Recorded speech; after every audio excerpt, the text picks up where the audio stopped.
Excuse me while I interact with technology for a few moments. We love each other very much, technology and I. Anybody else feel that way about technology? See, there's some, I knew I was in the exact right place to ask that because I knew there'd be some that were like yes and some that were like no blankety blank way. Yeah. But I feel like if I just make things my friend, they work better for me. So wherever I'm conflicted, little rule for myself is how could I try to be a friend here? You know, or as you all know, those that have been coming here for a while and have gotten to know me up here, it would be like, what would Jesus do? Because I always like the idea that Jesus was fighting the man, right? That's how I interpret what he was doing. And as a rock musician, I was always fighting the man. And so I have to go to that place of calm and stillness that he projected outward to say, okay, how can I manage myself through this where I can bring that stillness that reminds me of, sorry, I'm getting off track already, but this happens to me. But does anybody remember the TV show Kung Fu? Yeah, I'm dating myself, right? But for that show, so do you remember the opening? The grasshopper and, the putting the arms on the hot, and lifting the hot urn. Yeah, exactly. But there was always this like solo shot of his feet slowly like moving across the sand. And it was just his feet in the sand. And it was always like so peaceful. I thought, wow, I'd like to move like that. Just really calm and still. Just almost kissing the ground with every step. Right? What a gift that would be. I'm working on it. Thank you.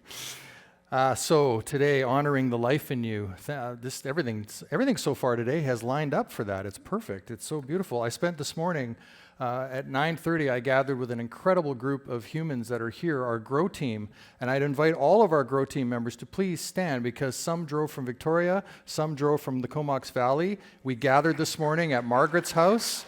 Thank you. To talk about unity and who we're being in the world and what we're up to in the world. And we're actually going to continue. It was so great. We've decided after service, let's go to the library and hang out some more. So I'm going to read from my notes here. Life, as you know, for me, I hope I have that impression on most people that for me, life is a sacred gift that I get to live. Right? I get to live this life. That's my approach. And anything I'm doing in my life, I try to approach it from the place of I get to do this, even when it comes to paying my taxes. I get to do this. Like I actually get to pay them. I actually have the wherewithal to pay them, right? It's so in life, if we can flip everything around in our thinking, and this is what so much unity principle is based on, is our thinking. Our thoughts create our reality, so how can we manage our thoughts to create the reality that we would like to see in the world, right? That's really what it's about. It's not about blaming and shaming and making everything wrong. We can do that. Anybody here? How does that work? How do you feel when we're doing that? Do we feel great, empowered with our life? Maybe. But what if we were to actually focus on here? What's in here and what's going on up here and projecting from this place out into the world instead of responding to everything out there coming at us. And so life isn't something we simply have, it's something we express, right? It's something we get to express. And the breath we take, the energy we share, and the presence we bring are all a part of this sacred unfolding. Honoring life means acknowledging the divine spark within ourselves and others, right? It's honoring others as well, even though it might conflict us, honoring that. I used to think that judgment was a bad idea. It's actually judgment is not bad. We need to have discernment, right? We need to know what works for us, but it's the condemnation that kills us. right? It's living in that space of condemning others and carrying that energy around with us that actually brings the life force in us down. So we want to align with the divine flow. So when we slow down and we listen, we tune into the rhythm of life moving through us. Resistance creates struggle, but surrender brings harmony. By aligning with divine order, we move through grace rather than forcing ourselves. I don't know about many of you here, but I've had numerous business ideas in my life. And I have found that there are times when I'm just trying to fit a square box into a round hole. And no matter how many times I try to do it, it just doesn't work. And so sometimes it's not about forcing, right? Sometimes it's actually about allowing and stepping back. I think of Michael Singer in this moment with the, stepping back and taking a look at ourselves, the untethered soul, right? Having a look from back here and watching ourselves and seeing what are we actually doing, what's going on within us. In life, we have the power of appreciation and reverence. So gratitude is a spiritual practice that shifts our focus from lack to abundance. From lack to abundance. It's an abundant universe. I don't know about all of you, but I feel like the universe conspires for me, not against me. But I need to be open to that. So there's the giving, but how many here are actually open to receive? Open to receive, right? Thank you. And receiving also looks like allowing people to support you. When somebody says, hey, I'd like to help you out, it kind of, for some of us, and this was me for a long time, it feels natural to say, no, I got it. It's all right, I can do it. I can do everything, so it's okay. I don't want to burden you with my mess, so I've got it, just don't worry about it. And then we walk away going, I got all this stuff to do. If I could just get some help, right? Meanwhile, we have people willing to help us, but we're not listening for that, and we're not open to receiving the gifts that they want to give. How many here, and I want a show of hands, and people joining us online, please, you can raise your hand there. I'll feel the energy of it. We'll feel the energy of it. But how many people here love it when they are asked to help somebody out and they're able to step forward and support them? Yeah, how does that feel, right?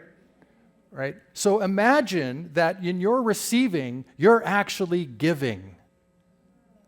Right? You're actually giving a gift to somebody else who wants to have that feeling of having supported you.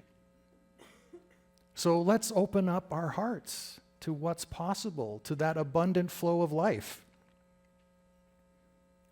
Honoring life means appreciating not just the big moments, but also the quiet, ordinary ones.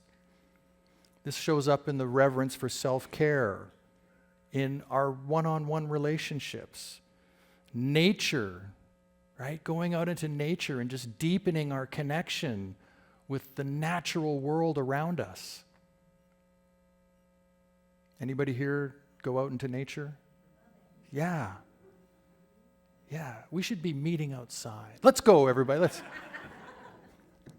Let's take it all outside right now. And next up is taking inspired action. So this is what we're going to... Living fully isn't just about being, it's about becoming. So when we stand in that place of who we're being, it's actually there that we can grow into the becoming of something. Right? When a seed is planted in the ground, it is the beginning. It's not only a beingness of a seed, but it's actually everything is imprinted there for the becoming of. If it's a flower or if it's a tree, like everything about the oak trees and the acorn, anybody ever heard that before? Yeah, it's all in there. And so it's the becoming. Who are we becoming?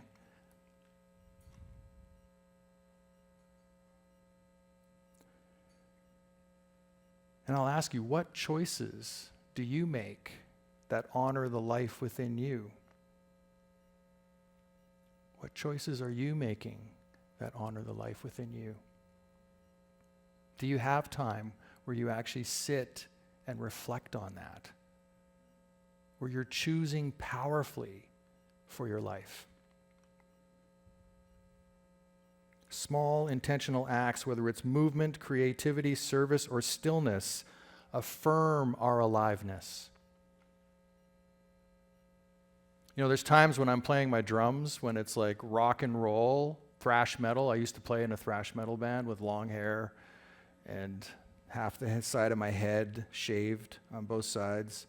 I actually, for one show, I put a turkey bone through the ponytail I could put on the top of my head, right? Yeah, it's true. I was in Best Drummer in Vancouver challenge. So I created a persona for myself to be the best drummer. And it was, my name was, here it goes, it's going to follow me the rest of my life now, but whatever. My name was Tommy Crash, right? That was my stage name for this drumming event I was in. And so I would put my hair up in a ponytail, the side was shaved, I had long hair down the back, and I'd have a turkey bone going through. And then I'd go and just beat the snot out of my drum kit, but then also bring it down into that still, sometimes quiet moments of finessing around a drum kit, because it's not always just power and force, sometimes it's finesse. I'm happy to say that I won the best drummer in Vancouver. Yeah. Because of who I was being, right? I was being the best drummer in Vancouver at that time. I won a beautiful, brand new seven-piece pearl drum set. I got to play with, one of the judges was the drummer for B.B. King. And so after they announced the winner, they brought another kid on stage, and him and I did a drum off together on stage. It was so cool. It was just like, it was amazing. And then I traded that drum kit in for this drum kit, my custom-made AYOT drum kit that I've had now for 30 years. That was where that came from, as I won that contest, and I always wanted one of these drum kits with that red stain on it, and that was my ticket. Oh, I won this, and I can go, thank you, here. So manifestation, but I didn't know what I was doing then. I was just living my life. I didn't know the principles that we have today. So back to that question is, what choices are you making to honor your life? And sometimes it's small intentional acts that actually create the vibration that flows out from us to create those big events in our life or those big wins that we might have. And these are in 5, I had 5 steps, so this is step number 5. Expanding life's presence through us. When we honor our own life, we uplift the world around us. Ever come across people that just have this energy to them? Sorry, and I don't mean to point, but you two, I haven't seen here, I have not seen here at Unity before. And I am just like, from the moment you've walked through the door, I have just been like taken by your energy. So thank you for being here. Thank you. Yeah, awesome. So that's great. But that's what this is. We honor our own life when we uplift the world around us. Like when we come in here with this community, this idea of being in the presence of one another and honoring the light that is within each one of us, we're giving each other permission, right, to do that, to live in that space. We have that ability to walk into the planet, anywhere in the planet, and create that energy for others. Our energy influences the spaces we enter and the people we touch. The more we embody life, the more we inspire others to do the same.